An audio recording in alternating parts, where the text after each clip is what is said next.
Dans le prochain épisode de Plus belle la vie, Léo et Agathe sont sauvés grâce à une alliée inattendue. Frémont risque de payer cher le prix de sa forfaiture. Kevin et Alexandra peuvent-ils rester amis? Attention, les paragraphes qui suivent contiennent des spoilers sur l'épisode de Plus belle la vie diffusé demain soir sur France 3. Pavel et mort. Luna insiste pour supprimer la vidéo qui incrimine Bastien malgré l'inquiétude d'Agathe. Luna fouille les pièces jusqu'à la chambre de Pavel. Elle trouve le mot de passe de son ordinateur, qui n'est autre que son prénom, retrouve la vidéo et l'efface. Pendant ce temps, Léo est sauvé par Claire, qui l'avait suivi et qui assomme l'homme de main de Pavel en le frappant à la nuque. Ils remontent en voiture ensemble, bientôt rejoints par Luna et Agathe. Myrtha et Bastien sont soulagés de revoir Luna saine et celle-ci affirme à son compagnon que la vidéo a été effacée et qu'ils sont désormais tranquilles. Elle demande ensuite à Léo de remercier Agathe pour son aide. Myrtha est très étonnée d'apprendre qu'Agathe est au Mistral. Léo leur demande de garder le silence. Rebelle, quant à lui, se réveille entièrement nu dans un parc. Il est arrêté par la police. Au commissariat, il avoue à Ariane et Jean-Paul qu'il ne se souvient de rien. Il affirme avoir été drogué. Mais les policiers n'ont aucun élément pour retracer son parcours car les coordonnées GPS du véhicule du procureur ont été effacées. Léo débarque au commissariat pour les informer de l'endroit où loge Pavel. La police se rend sur les lieux, accompagnée de rebelles. En voyant le salon, il se remémore certains épisodes de la veille. Quand Ariane et Jean-Paul arrivent dans la pièce principale, ils découvrent le corps de Pavel, sans vie, dans les bras de Lorraine. Celle-ci déclare l'avoir tué pour le protéger de lui-même.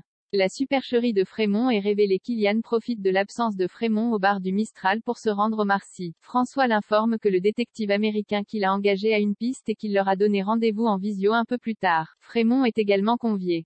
Le clan Marcy se réunit au bar du Mistral pour le visio, obligeant Frémont à y participer. Le prétendu avocat américain de Frémont avoue qu'il n'est qu'un comédien embauché pour monter cette fausse histoire de testament. Mis devant le fait accompli, Frémont se victimise.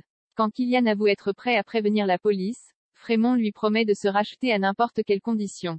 Kylian le charge alors de le remplacer en salle et à la plonge, de nettoyer intégralement le bar et de remettre la photo de son père à sa place. Frémont remplit toutes les conditions. Les ados s'en donnent à cœur joie. Mais Kylian remarque que Frémont y met vraiment du sien. Celui-ci est d'ailleurs prêt à revenir le lendemain. Kylian ne veut pas le tuer à la tâche au vu de son âge avancé. Face au discours de victime de Frémont, qui se plaint de ne pas être proche de son petit-fils, Kylian se fait avoir et lui demande de revenir l'aider au bar le lendemain. Alexandra se confie à Kevin au commissariat. Ariane souligne que Kevin fait du favoritisme auprès d'Alexandra car il lui a ramené un bubble tea. Un peu plus tard, Alexandra entend parler d'impôts au Marcy pour un ancien collègue. Elle a hâte d'y participer. Mais Kevin lui explique qu'ils ne sont pas invités. Alexandra interpelle Jean-Paul et lui fait croire qu'elle compte traiter de l'importance de la cohésion d'équipe dans une brigade de police pour son rapport de stage.